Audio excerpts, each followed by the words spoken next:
Welcome to your senior class presentation. We are doing these a little bit different this year. In the past, we have met with all of our seniors in small groups. This year, we thought it would be more beneficial for you guys to meet as a whole, to go over a PowerPoint presentation. This year, we also included folders, which we're going to talk about in a little bit, okay? We've actually seen a lot of you probably over the past 2 weeks coming and asking questions on how to narrow down your list of colleges, requesting transcripts, how to get a letter of recommendation. So we thought this would be a really great opportunity to take this time to go over this information.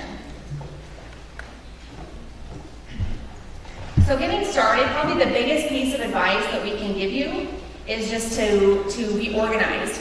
So no matter where you're at in the process, if you have no idea where to apply, or if you've already completed and submitted your applications, you're hopefully going to walk away from this presentation more informed, or at least knowing what questions to come in and ask us.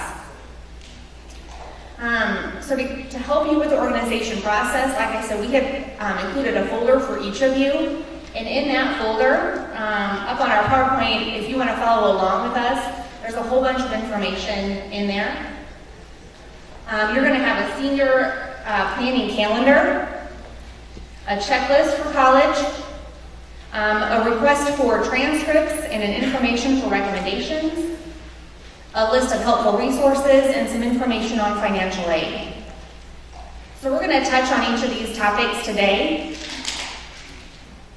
Then we're going to go over a really quick kind of self-assessment, I think, in there as well as a college questionnaire to help you narrow down maybe your list a little bit. Also on how to request a transcript from our office and how to do the application from our end. We also included a calendar that we're going to go over in great detail. It walks you through month by month of what you should be doing. Admissions policies and procedures and different terms that you're going to hear as you go through the process. Your admission folder and what that consists of. College visits, interviews, essays, and financial aid, and then for those of you, some basic NCAA information. Before we get into assessing your list, we have a really quick video that we wanted to share on the secret of getting into college.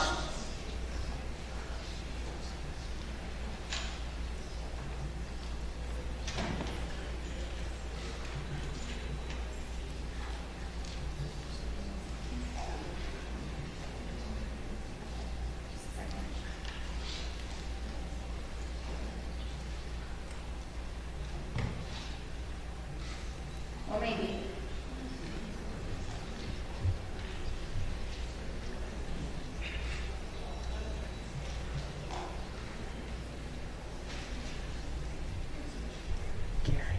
So one of the things I often hear from students is that, or one of the questions that many students will ask is, what is the secret to being admitted to college, a selective college, where we have a lot of applicants and we choose a small number of students? There must be a secret, and that all they need to do is figure out what that secret is and do it, and then that will open up admission for these students.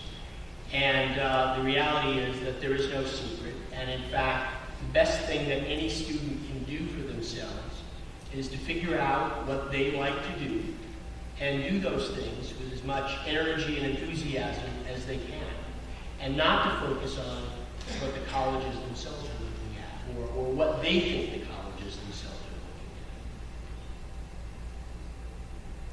looking I thought that video was really interesting because we do get a lot of questions on what is the number one thing, what are colleges looking at, and honestly, it's up to personal preference, so it's really all up to you.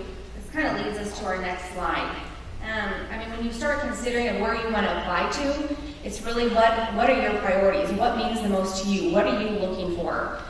Considering your strengths, your weaknesses, your goals and reasons for wanting to go to college.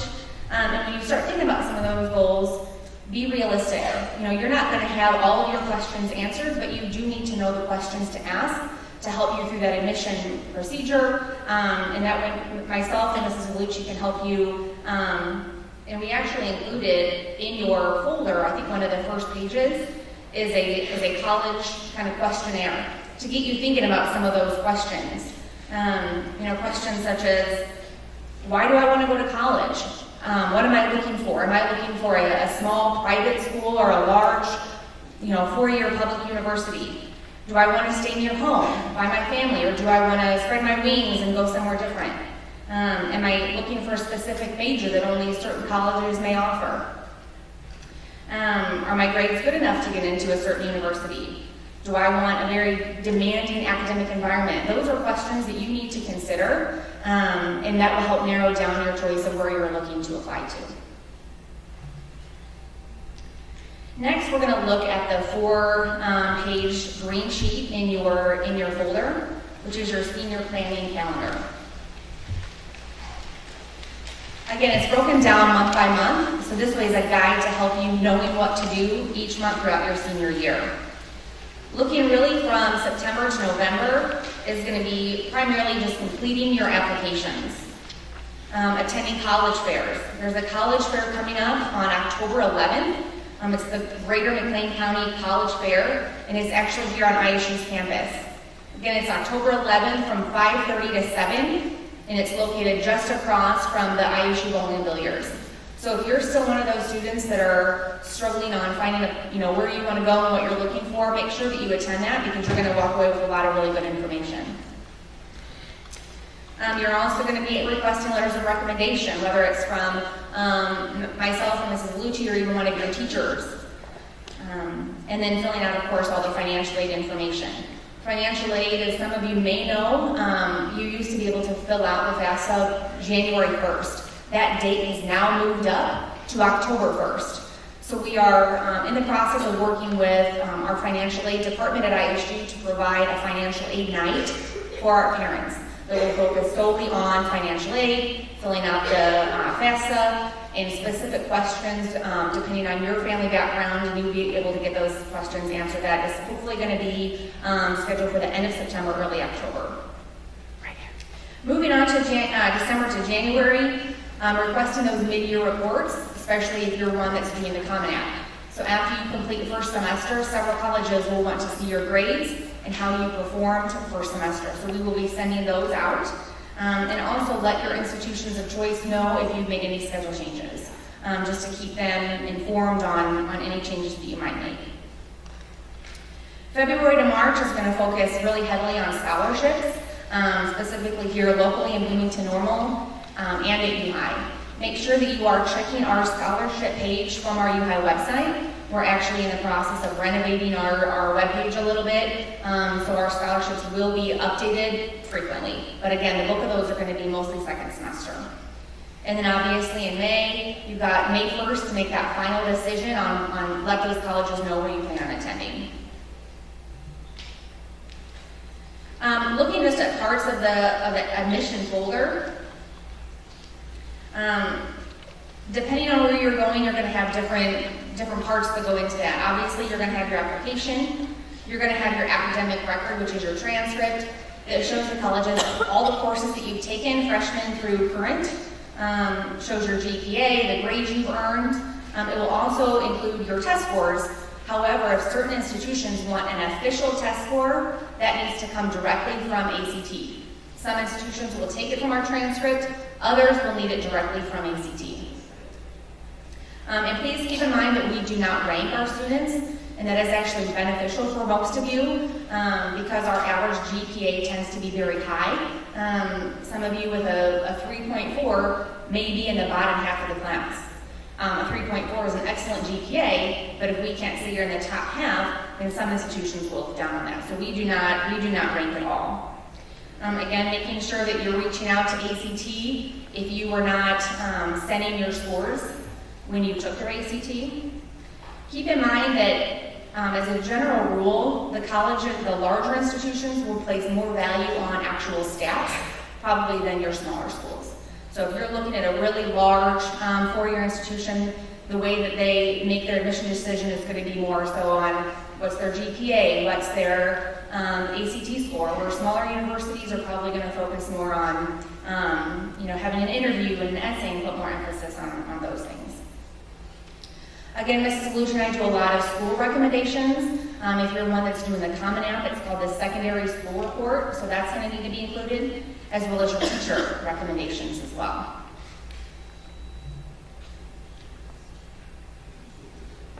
I also have one more video for you if I can get it to work here.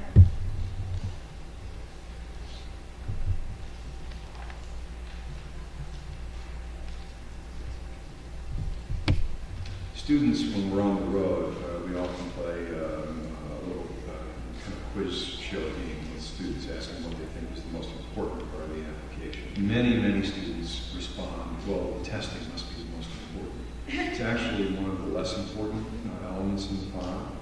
The testing can give you a sense of what schools are sort of within your range. And it gives the school a sense of what students in the applicant pool are within their range. The most important part of your application, bar none, no question, any college, is your high school transcript. Probably the next most important are your teacher recommendations, particularly if you're applying to any kind of selective college or university. So again, that's really important for you guys to remember that most institutions are going to place more value on your transcript and your course selection and your GPA versus just solely on your test scores.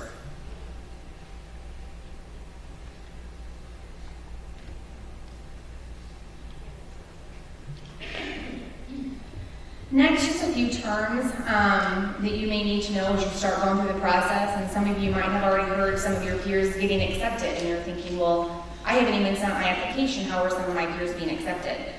It's because different institutions have different types of admissions policies and procedures. So regular decision is just, you're going to submit your application by a certain date, and then that institution will set a certain date to release the information on if you've been accepted or not.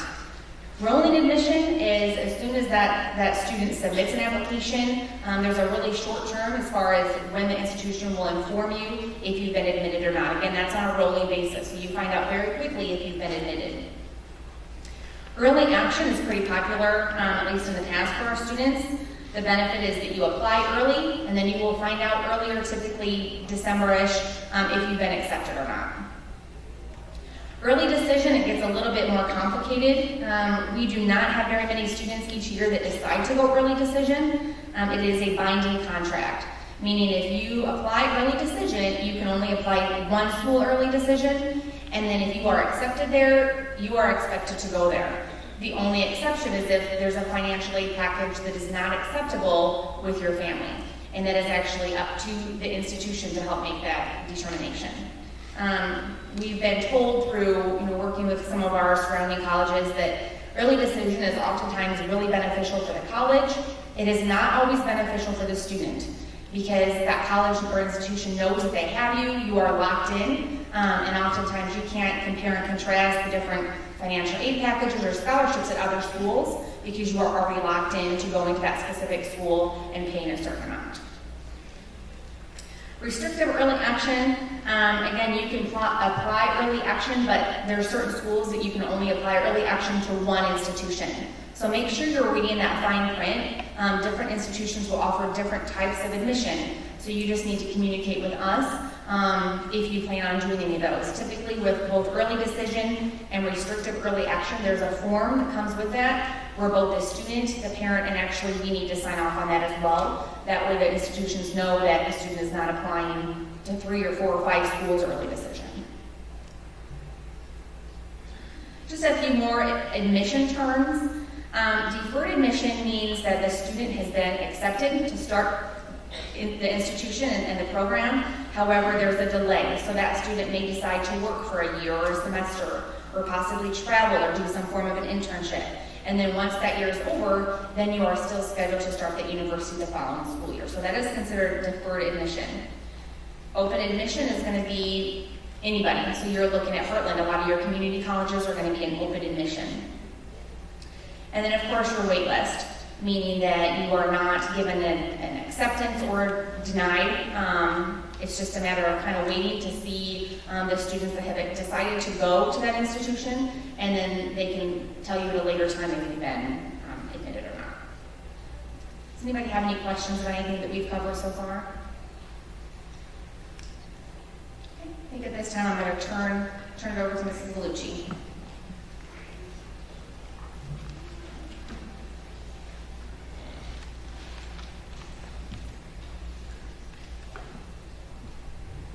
All right, the next part, talking about college representatives at UI. I think most of you have probably been to one. If not, we have many that come in each year. Most of them are in the fall, but we do have a few that still swing by in the springtime. A couple of things about them. If you want to attend one of our college visits, be sure you see Mrs. Whiting. She has passes that you need to fill out ahead of time, and then that gives you prior approval before they come in. The teacher does have to sign off on it so they know that you're going to miss their class. A couple of other things now, if you look on the home web page, they are now scrolling through the middle of the page so that they are front and center so that you'll see who is coming each week. And that way, I think they're much more accessible. You can see week by week who is coming in. And I think it will give you guys a greater view as to, we have a ton of them that are coming in this fall already. There's probably 15 or 20 that are already scheduled to come. So please take advantage of them. Even if it's somebody you're not quite sure about, come listen. We would love to have you in, get their information. It may be somebody that you're not even really aware of, might tweak your interest in that school. Something else I believe that you probably are not aware of also, just to put it on your calendar, October 11th, which will be here before you know it, is the Greater McLean County College Fair. So if you need more information, kind of goes along with our college fairs that we have here with the recruiters that are coming in, goes 5:30 to 7, and typically that's at the Bone Center. So if it's something that you're interested in attending, it's here at ISU. Only goes for an hour and a half, so 5:30 to 7, and once again, that's October 11th.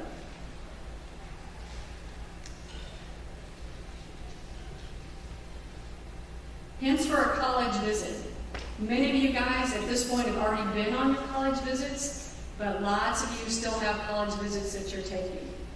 I think the first thing that's really important is that you do make an official visit or you make an appointment to be on their campus.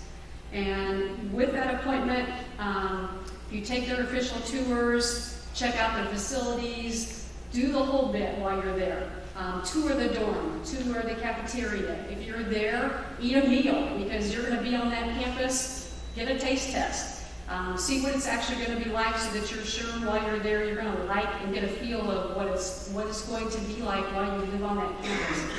I think it's important that you visit while they're in session. Because if you visit on our spring break and they're on spring break, I don't think that really gives you a typical feel of what that academic life is going to be like. And yes, there are times when that's the only time you can get there and you get to see what that college looks like, but I still don't think you actually get the feel of what that campus is like. Be sure you verify what their admission requirements are like. Definitely you have to find out about financial aid, housing, student life. You do have opportunities when you call for the admission appointment that you can then meet with your academic people. So make an appointment, if that's possible, that you can either attend a class, sit in on a class, or meet with the academic advisor at that time. And then I think something that also is important when it comes out of there is that you write a thank you note to that, either the person that did your tour or to the academic advisor that actually set up the tour for you.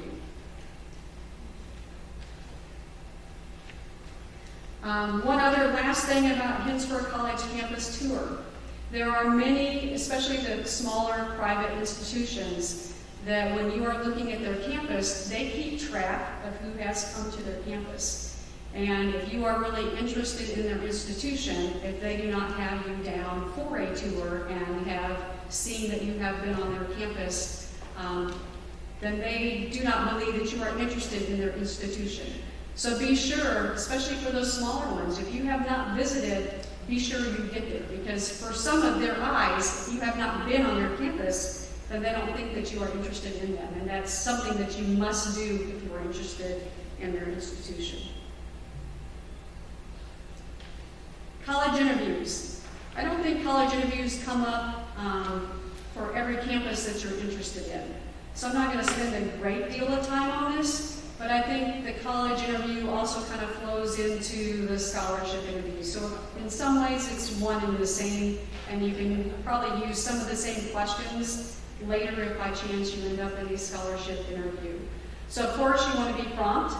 I have a friend who says if you are early, it's awesome. If you're on time, you are late. And if you are late, that is unacceptable. So you definitely want to be prompt. Appropriate dress for sure. And then by far you do want to be well prepared. So in order for your interview, you definitely want to read about them, get on their website, find out about their programs, read ahead, find out information about them before you go into your interview. Some questions that you can ask. What percentage of the students come back? So that is definitely their retention rate. You want to know how many of their freshmen are coming back after their freshman year. Because for you, that tells you, how many are staying. That's important for you. You want to know how many like it there. Can you tell me some details about the program or major maybe that you're interested in? What's their social life? Social life like? What's some campus issues they're talking about? What happens on the weekends? Do kids stay there? Or do they live close to there and are they leaving and going home? Because if you're going, let's say you're going to school in Indiana, are kids close to there and they're leaving and you're going to be by yourself? Or do kids stay on campus and you're going to have friends there that also stay? And then some things that they may ask you. And I know this slide is a little small, but here's some things that they may be asking you. What are your goals? How does college fit in with your interests and talents? What majors are you interested in and maybe why? What are you passionate about? What are your extracurricular activities? What types of books do you enjoy to read? And then just some things about interviews that I think overall are important for any type of interview that you're in. Answer things to the best of your ability and do not be afraid if you don't know something. Be ready to volunteer information. I think that's always important in anything that you're doing. So be yourself. Don't pretend to be something that you're not. And then also I think it's very important, and this even happens here, we have people that come in. Don't be concerned if your interviewer is someone other than the dean or a director of admission. Because remember, there's only one of them or somebody that's under them. And a lot of times we've had people that have come here to interview our own students, and it may be an alumni or somebody that lives in that community that comes to interview one of our students. So whoever can interview you, they will get, you do a fantastic job, whoever is interviewing you, and you just give it your best, whoever you have, and that's what you have for your interview. So don't be concerned whoever your interviewer is. That's what you have. And then in the end, relax and write a thank you note to whoever you have for your interview.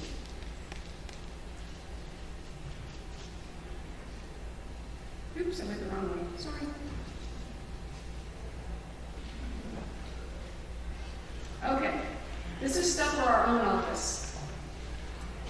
Requesting transcripts and recommendations through us. A lot of you have already been in, and actually I think between the two of us we've actually filled out quite a few transcripts and recommendations already, considering it is September 2nd. So you guys, I think, are ahead of the game for this class. Our transcript requests actually go through Mrs. Whiting. When you come in, there's a yellow sheet that sits on her desk, and it does have to be signed by a parent. So when you come in, you fill it out. Typically, transcript requests will be filled out and sent in about 48 hours. That's probably tops. A lot of times they'll be sent out the next day. Now, realize our mail goes out at 9 o'clock in the morning. So if by chance you need something really, really quick, it is not going to go out that day. So anything that needs to be processed, the soonest it's going to go out will be the following day.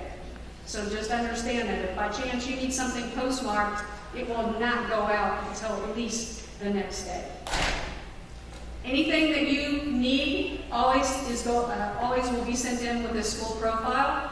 Our school profile contains all the classes that we have, has an explanation about our lab school, our grading scale, anything that is on your transcript that has, such as dual credit, Heartland, It does contain anything about, let me think, an explanation about Illinois Virtual High School. It talks about our AP classes and how many kids pass. It talks about when our lab school was developed. Has a full criteria basically about what our lab school is. And then on the back, every class that is contained here at UI. So that goes with each transcript that we send out. When you ask for a recommendation, there is a spot on the transcript form that you will check if you need a recommendation from us. Now, there are two different types of recommendations that we can do. A lot of the things that you will need for your schools will just have a school form that the counselor will fill out that does not need a full letter of recommendation. It's just actually a counselor form. It has academic information on it, and then sometimes it's just check boxes. Perfectly fine. Bring in the form, we fill it out. It goes in with your transcript and the school profile. There are other times when you actually need a full letter of recommendation. For those, we ask that you give us 2 weeks notice. There are a lot of times it will take us a full 2 weeks to get them done. There have been many times I have had 7 of those filed on my desk. They are not a once and done type thing for us to get done, and they take a lot of time. With letters of recommendation, I think each of us process them the same way. We start them, we put them away, we'll come back to them, we add a little more, we put it away, we come back, we add a little more. Usually letters of recommendation are not something that I just sit down and I write. It's one of those things I work on, and then I come back and I add a little more, and I work on it and I add a little more. It's something that I like to think about, and I like to take my time. That's why we ask you to let us take our time when we do them. So we ask you to give us 2 weeks of time at least to get them processed. You have to also remember there are 150 of you and 2 of us. So it takes us some time to get through them.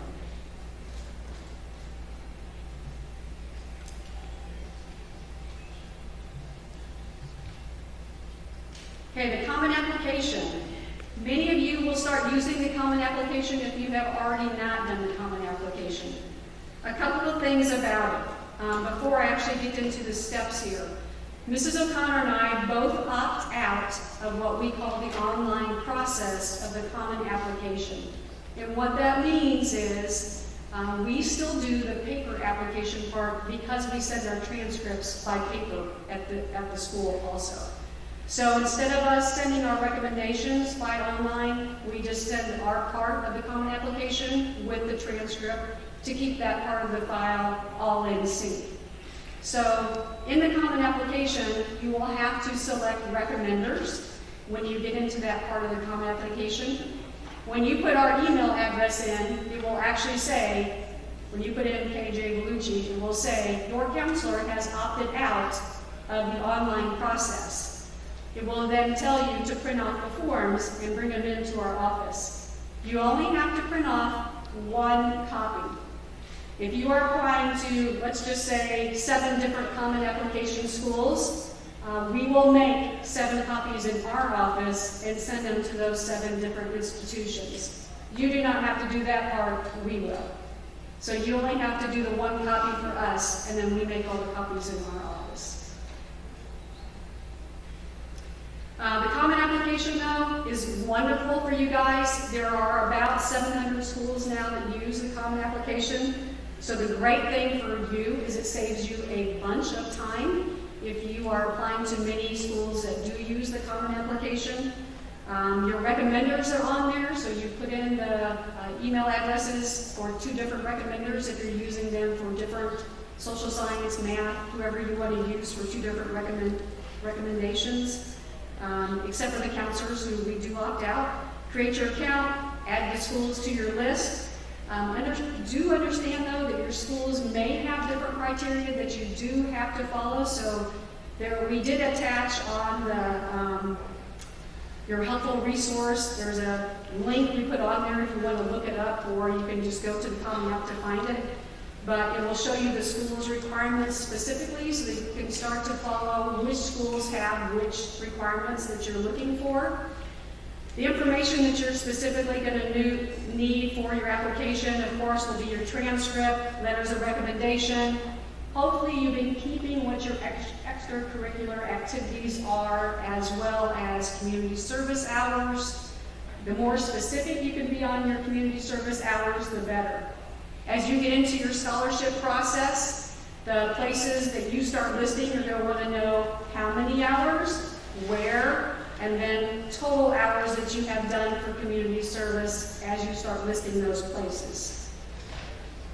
Be sure that you list inside of school and then also outside of school for community service. You're going to need to know your test scores, and then you'll need, of course, guardian information for parents. And I think that's about it that you should need. GPA you will need, of course, and then realize we do not rank. That's one question we get every single year. Mrs. O'Connor already touched on that. There will be questions on all your applications. You should be able to just write, my school does not rank. And most of the time that is sufficient. Questions on the Common App? You'll probably have some questions. If you have individual ones as you go, you can come in and then we can work with you individual as you go. Do you have one right now? Yeah, how many letters of recommendation are the Typically, you're going to put in 2 recommenders and your counselor.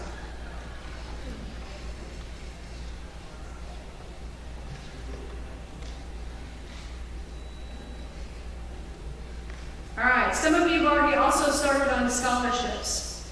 We are working right now actually on our website. So most of it is still there, but we're revamping it actually as we speak. So here's what we do currently. Our scholarships are all posted on our website. We also put them on the announcements as we get them each day. And there are a ton that come in just nationally. We always get them, we put them on the website, and then we put them on the written part of the website so that you guys can see them on your announcement page. When you go to the national websites, I think you guys have been on those. You can look at FastWeb, Finding, Department of Ed. There are all kinds of scholarships you can look for. It's much easier if you can narrow down your search. So those of you that use career cruising or some of those that you can actually put in your own criteria and start to narrow down your search, at least it will eliminate some that you don't have any common characteristics for, that it will give you maybe a narrower version of scholarships that you have common links to that you can apply for. If you get on career cruising, there is one of those sites. There's a, there's a scholarship link on there that you can do. And it will give you a pretty good lengthy list of scholarships that you can apply for. Excuse me. When you look at our list, it is updated on our website and they are put on there by month. So if you want any of them that are hard copy, we have them in our office. A lot of them these days are online. And then as you go through that process, you're also going to need letters of recommendation, transcripts, same thing that you pretty much need when you're applying for your applications for college. The ones that come out in the springtime for your U-High scholarships won't be posted until probably March. That's an application that typically comes out by Dr. Fitzgerald, and I think Neisler will probably take it over in the springtime is my guess. And then those are the ones that come out in the awards assembly later on in May.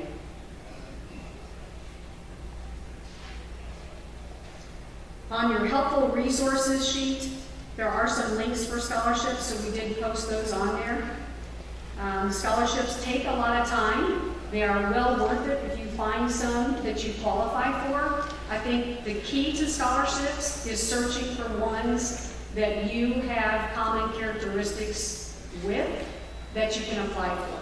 So there are a lot of generic ones out there.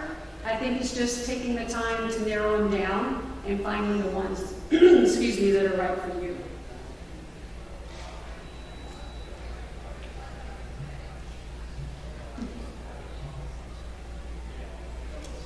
All right, the types of financial aid. Like Mrs. O'Connor said, we are in the works right now working with ISU to set up our date. Typically, our financial aid workshop is in January, and with the FAFSA being pushed back to the start date of October 1st, we're right now trying to get our date tentatively set at the end of September. So actually, it'll hopefully be the end of this month is the date that we tentatively have set. So as soon as we get it done, we will shoot out an email and get it to you. Just the types of different financial aid that you can get for college, you have grants, which you do not pay back. They're issued by the federal or the state government, or it can be the college itself. You have loans, of course, which you do have to pay back. You have scholarships, which are based on, they can be academic, they can be talent. They do not need to be paid back either. You have work study, which typically comes from the federal government, which is based on need. And then, once again, the financial aid night that we offer goes over every kind of financial aid, but they cover the FAFSA in detail. So the nice thing about the presenter for our financial aid night is they can offer pretty much advice for any type of the FAFSA questions that you have. And they know the FAFSA in and out, which is one thing that they can offer that helps us out in great detail.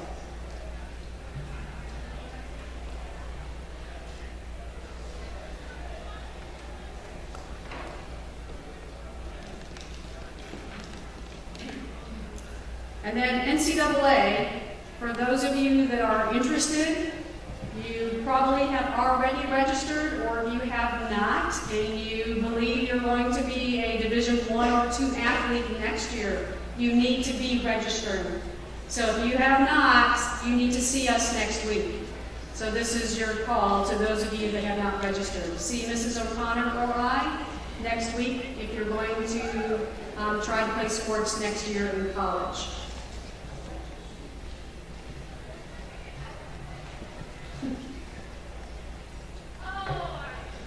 All right, so we are almost at the end of our 45 minutes. Do we have questions that the two of us can answer for you?